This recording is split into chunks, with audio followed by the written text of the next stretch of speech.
কিছুক্ষণের মধ্যে জাতিসংঘের প্রধান উপদেষ্টার ভাষণ প্রাধান্য পেতে পারে রাষ্ট্র পুনর্গঠন, বলছেন বিশ্লেষকরা। সংস্কার কাজ দ্রুত শেষ করে অন্তর্বর্তী সরকারকে নির্বাচন দেওয়ার দাবি মির্জা ফখরুলের। দেশের বাজারের চেয়ে কম দামে ভারতে রপ্তানি হচ্ছে ইলিশ, ক্ষুব্ধ সাধারণ মানুষ।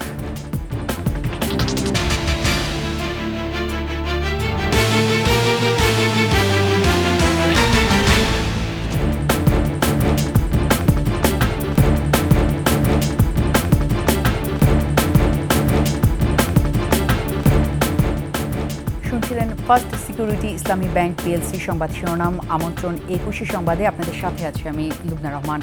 দর্শক, 21শে টেলিভিশনের সংবাদ একসাথে সরাসরি দেখতে পাবেন আমাদের ফেসবুক পেজ www.facebook.com/21she24 অনলাইনে। এছাড়া সাবস্ক্রাইব করতে পারেন www.youtube.com/21sheetv চ্যানেলে।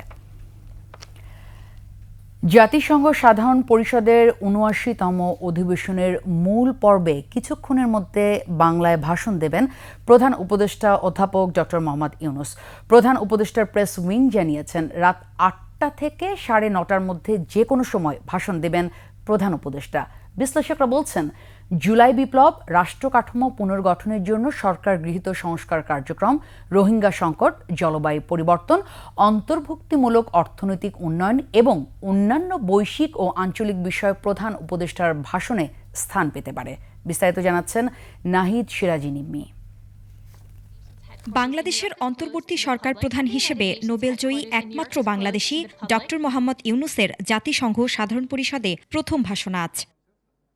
ঐতিহাসিক এই মুহূর্তে দেশবাসীর নজর থাকবে তার ভাষণের দিকে। বিশ্লেষকরা বলছেন, এতে উঠে আসতে পারে রাষ্ট্র পুনর্গঠনের প্রস্তাবনা ও অন্যান্য সংস্কার সহ বিভিন্ন গুরুত্বপূর্ণ বিষয়।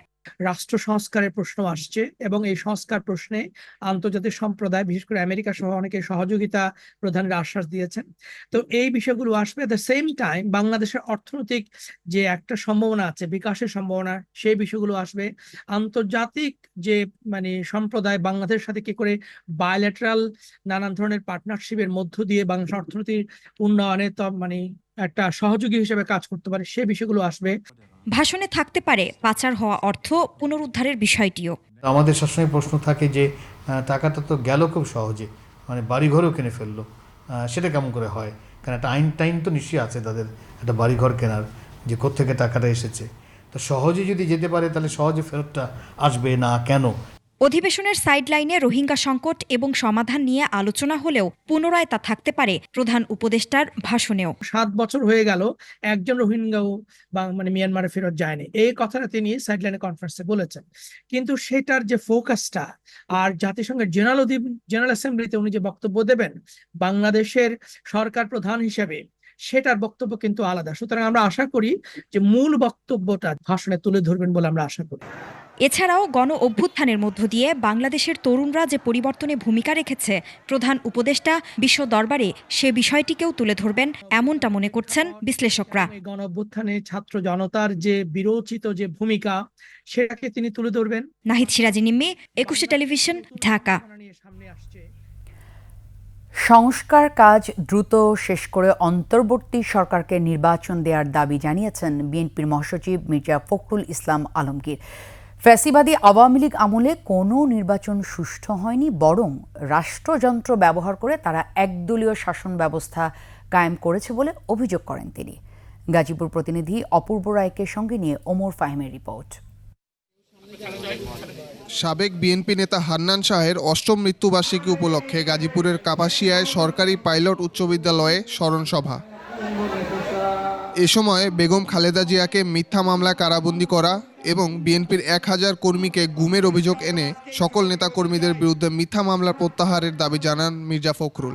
যত মামলা আছে আওয়ামী লীগ সরকার আমলে করা হয়েছে, আমাদের ছাত্র দল, যুব দল, স্বেচ্ছাসেবক দল সহ মূল দল সহ সমস্ত মামলাকে অবিলম্বে প্রত্যাহার করতে হবে।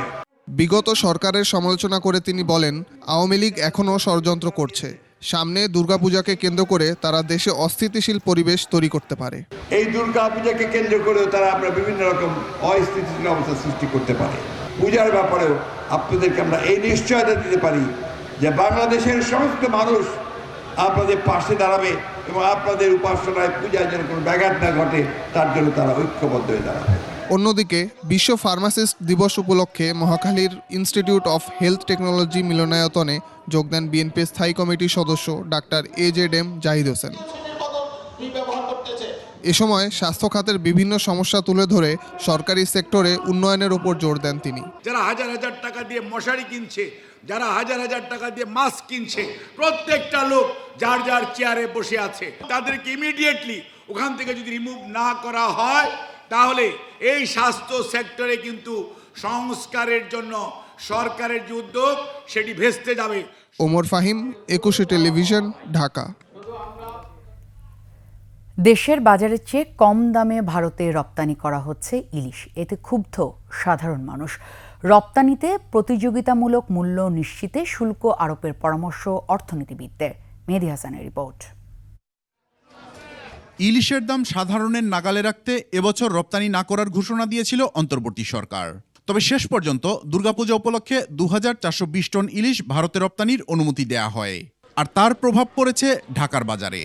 আমরা দেশি মানুষ খেতে পারছি না, কিন্তু বিদেশে আমাদের চেয়ে অনেক কম দামে যাচ্ছে, অথচ আমাদের হাত হয়েই যাচ্ছে ইলিশ। মাছ নদীতে এমনি কম বিদায় আমরা মাছ দামে কম কিনতে পারতেছি না। আজকে যেমন মাছ নিতে আছে, ভারতে মাছ নিতে আছে, তো এই ক্ষেত্রে দ্রুত প্রভাব পড়বেই। বৃহস্পতিবার বেনাপুল বন্দর দিয়ে 7 ট্রাকে করে সেই ইলিশের প্রথম চালান গেছে কলকাতায়। দেশের বাজারে যে ইলিশ বিক্রি হচ্ছে 1600 থেকে 2000 টাকা কেজিতে, সেই একই ইলিশ ভারতে রপ্তানি হয়েছে 1180 টাকায়, যা কলকাতার বাজারে বিক্রি হয়েছে 1400 থেকে 1800 টাকায়। ইলিশের দিকে একটু তাকাতে ভয় লাগে। তবে রপ্তানিকারকরা বলছেন সরাসরি পাইকারি বাজার থেকে কেনায় তাদের দাম কম পড়েছে। $10 দিচ্ছে ঠিকই, এইখানে বড় মাছটা খুব কম যাচ্ছে, ছোট মাছটা বেশি যাচ্ছে। 700 গ্রাম 600 গ্রাম এই মালটা আমাদের বাংলাদেশে বর্তমান 800-900 টাকা দাম আছে। এটা মিক্সার করে কিছু বড় দিয়ে কিছু ছোট দিয়ে মিক্সার করে মালগুলো পাঠাচ্ছি। গত বছর $12 দরে রপ্তানি হলেও এবছর কেন $10 রপ্তানি, প্রশ্ন অর্থনীতিবিদদেরও। কম্পিটিটিভ প্রাইস হয়নি, গত বছর চেয়েও কম। তৃতীয় কথা হচ্ছে যে যেহেতু এটাতে আমাদের একটা জিআই পণ্য এবং এটি উৎপাদনের দিক থেকে বাংলাদেশ প্রথম, সব কিছু মিলে এটা কিন্তু রপ্তানির ক্ষেত্রে আমরা এটাতে আরও যত শুল্কটা আমরা আরও বাড়াই দিতে পারতাম। ভোক্তা পর্যন্ত ইলিশ পৌঁছানোর বাজার ব্যবস্থার কোথায় গলদ, তাও খুঁজে বের করার পরামর্শ এই অর্থনীতিবিদের। আরোপ করা যায়, চার্জ আরোপ করা যায়। মেহেদী হাসান, 21 টেলিভিশন, ঢাকা। একটা বিরতি নিচ্ছি, যখন ফিরছি তখন অন্যান্য সংবাদের সঙ্গে আরও থাকবে। শাহজালালের 3rd টার্মিনাল চালু হতে লাগবে 6 মাস, নির্মাণ কাজ শেষ না করেই উদ্বোধন প্রতারণা।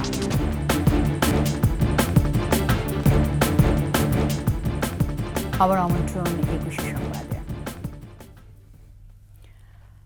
আগামী 2 দিনে ঢাকা সহ দেশের বিভিন্ন স্থানে বৃষ্টির পূর্বাভাস দিয়েছে আবহাওয়া বিভাগ। তবে বৃষ্টি হলেও তাপমাত্রা বাড়বে বলে জানানো হয়েছে। বৃষ্টিপাতের ধারাটি ক্রমান্বয়ে কমে যাবে, তীব্রতা কমে যাবে। তবে 30 তারিখের পর থেকে আবার একটি নতুন করে বৃষ্টিপাতের স্পেল শুরু হতে পারে। বায়ুর আর্দ্রতার সাথে বায়ুর তাপমাত্রার যে সম্পর্ক, একে বলা হয় হিউমিডিটি ইন্ডেক্স, তাতে গরমের অনুভূতির তীব্রতা বেশি বোঝা যাচ্ছে। ছাত্র জনতার আন্দোলনে গণহত্যাকারীদের এদেশে রাজনীতি করার অধিকার নেই বলে মন্তব্য করেছেন জামায়াত আমির ডক্টর শফিকুর রহমান। খুলনা সোনাডাঙ্গায় মহানগর জামায়াতের রোকন সম্মেলনে তিনি বলেন, সংস্কার ও নির্বাচনের রোডম্যাপ বিষয়ে রাজনৈতিক দলগুলোর সাথে আলোচনা করতে হবে। যৌক্তিক সময়ের মধ্যে গ্রহণযোগ্য নির্বাচন দিয়ে সম্মানের সাথে অন্তর্বর্তী সরকারকে বিদায় নিতে হবে। গণহত্যাকারীরা যেন রাজনীতিতে ফিরতে না পারে সে বিষয়ে সজাগ থাকারও আহ্বান জানান জামায়াতের আমির।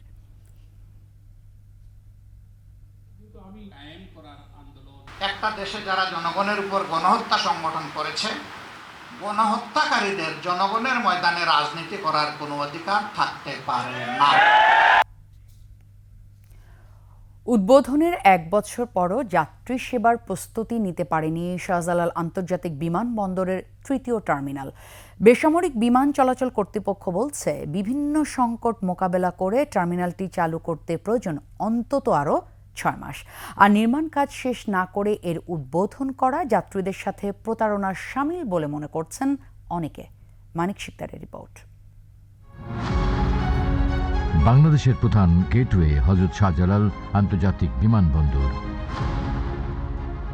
নির্বাচনকে সামনে রেখে তড়িঘড়ি করে 2023 সালের 7 অক্টোবর হযরত শাহজালাল আন্তর্জাতিক বিমানবন্দরের তৃতীয় টার্মিনাল উদ্বোধন করেন সাবেক প্রধানমন্ত্রী শেখ হাসিনা। অথচ তখনও কাজের বাকি ছিল অনেকটাই। পরে জানানো হয় টার্মিনালের নির্মাণ কাজ সম্পন্ন হবে 2024 এপ্রিলের মধ্যে। তবে বাস্তবতা হলো 1 বছর পার হলেও এখনও অনিশ্চিত যাত্রী সেবার কাজ। এতে ক্ষুব্ধ যাত্রীরা। উদ্বোধনের প্রয়োজনীয়তা নিয়েও প্রশ্ন তাদের। আমি শুনছি এটা নাকি উদ্বোধন হয়ে গেছে, জানি না এখন পর্যন্ত মানে কেন এটা চালু হইতেছে না। তাড়াহুড়ার মাধ্যমে আগের বিগত সরকার করতে চেষ্টা করছে, মানুষকে দেখাইতে চাইতেছে যে আমরা করে ফেলছি, বাট আসলে না, কিছুই না। উদ্বোধন করার পরে বাইরের দেশে যেরকম মনে করেন যে সিস্টেম, বিভিন্ন রকম সিস্টেম, ওই সিস্টেম করে যদি এটা চালু করতে পারে তাহলে এইদিকে এটা না হলেও চলবে। বেসামরিক বিমানবন্দর কর্তৃপক্ষ বেবিচক বলছে, চলতি বছরের অক্টোবরে এটি চালুর সিদ্ধান্ত থাকলেও সম্ভব হচ্ছে না। টার্মিনাল আসলে যে উদ্বোধন করা হয়েছে সেই উদ্বোধনটা আসলে কার্যকরী কোনো উদ্বোধন ছিল না। মার্চে শেষ হওয়ার কথা হয়নি, অক্টোবরে শেষ হওয়ার কথা। অক্টোবরে ওনারা বলছে ফিজিক্যালি যে কাজটা হয়েছে, ফিজিক্যাল পার্টটা হয়তো হয়ে যাবে, বাট সব কিছু হবে না। অবকাঠামো নির্মাণের কাজ সম্পন্ন প্রায় শতভাগ। তবে বাকি রয়ে গেছে বিভিন্ন যন্ত্রাংশ স্থাপন, সেই সাথে দক্ষ জনবল সংকট। যখন এই যে সামগ্রিকভাবে ইনফ্রাস্ট্রাকচার এবং সমস্ত ইকুইপমেন্টসগুলো ইন্টিগ্রেটেড হয়ে যাবে, ফাংশনস করবে, তখন কিন্তু ওরার টিমের কাজ শুরু হবে। তারা অপারেশনাল জিনিসটা রেডি করবে, তারপরে ট্রেনিং করবে, এয়ারপোর্ট ট্রান্সপোর্ট হ্যান্ড ওভার করবে। সো পুরো প্রসেসটা কিন্তু একটুখানি সময় লাগবে। কারণ এখনও দেখেন আমরা যারা এয়ারপোর্ট অপারেশন করবে থার্ড টার্মিনাল, তাদের সাথে আমরা চুক্তি করতে পারিনি এখন পর্যন্ত। টার্মিনালটি অপারেশন, রক্ষণাবেক্ষণ এবং নিরাপত্তার জন্য প্রয়োজন 5,000 দক্ষ কর্মীর। 21,300 কোটি টাকার এ প্রকল্পের কাজ শুরু হয় 2019 সালের 28 ডিসেম্বর। মানিক শিকদার, 21 টেলিভিশন, ঢাকা। এবারে খেলার সংবাদ।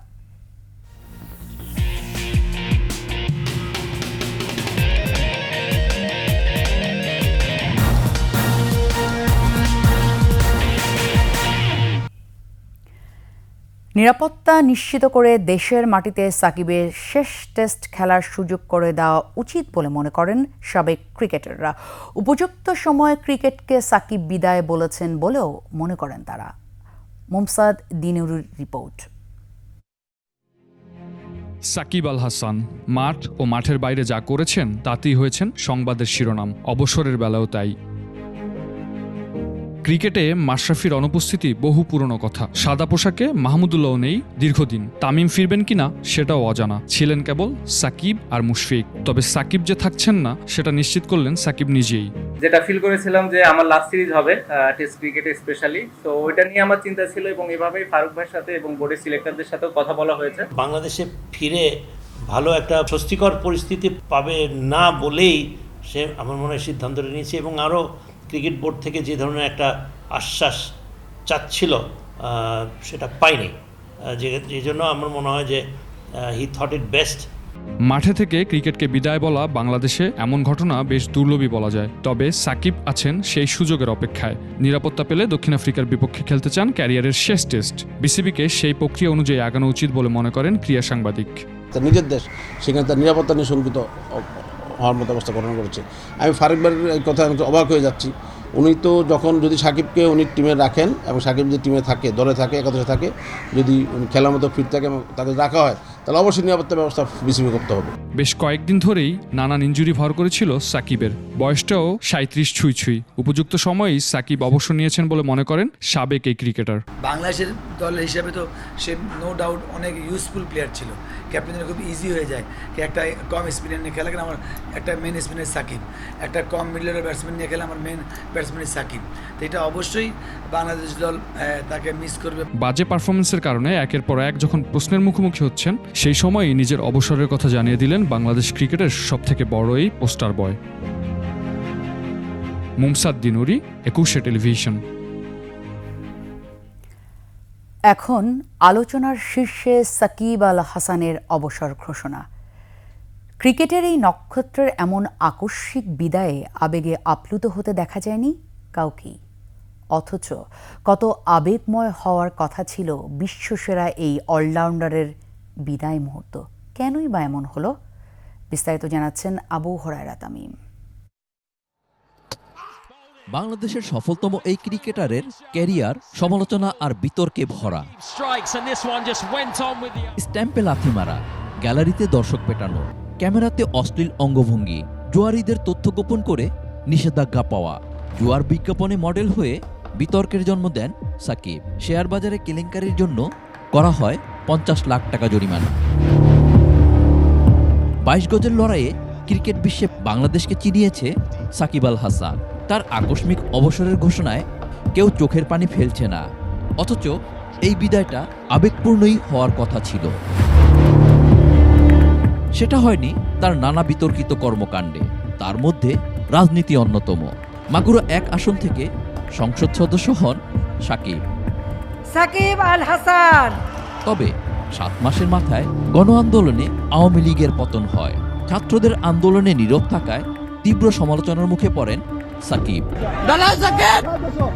কোটা সংস্কার আন্দোলনে দেশ যখন উত্তাল, তখন কানাডায় ফ্র্যাঞ্চাইজি লিগ খেলার পাশাপাশি পরিবার নিয়ে বিদেশে বেশ ভালো সময় কাটান সাকিব। শুধু তাই নয়, প্রবাসী দর্শকরা আন্দোলনে তার ভূমিকা নিয়ে প্রশ্ন তুললে তিনি পাল্টা প্রশ্ন করেন, দেশের জন্য আপনি কি করেছেন বলে। সাকিবের এমন ব্যবহার ভালোভাবে নেয়নি তার ভক্তরা। এমন অবস্থায় দেশে আসলে গ্রেফতার বা হয়রানি যাতে না হতে হয় সে ব্যাপারে বিসিবির সহায়তা কামনা করেছে সাকিব আল হাসান, কিন্তু সেখান থেকেও সুখবর পাননি। সংসদ সদস্য হওয়ার অনেক আগেই সাকিব সামাজিক যোগাযোগ পোস্টে লিখেছিলেন, জীবনেও রাজনীতি করবেন না। আবু হুরায়রা তামিম, 21 টেলিভিশন।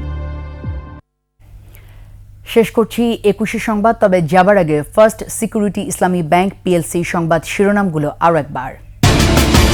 কিছুক্ষণের মধ্যে জাতিসংঘের প্রধান উপদেষ্টার ভাষণ, প্রাধান্য পেতে পারে রাষ্ট্র পুনর্গঠন, বলছেন বিশ্লেষকরা।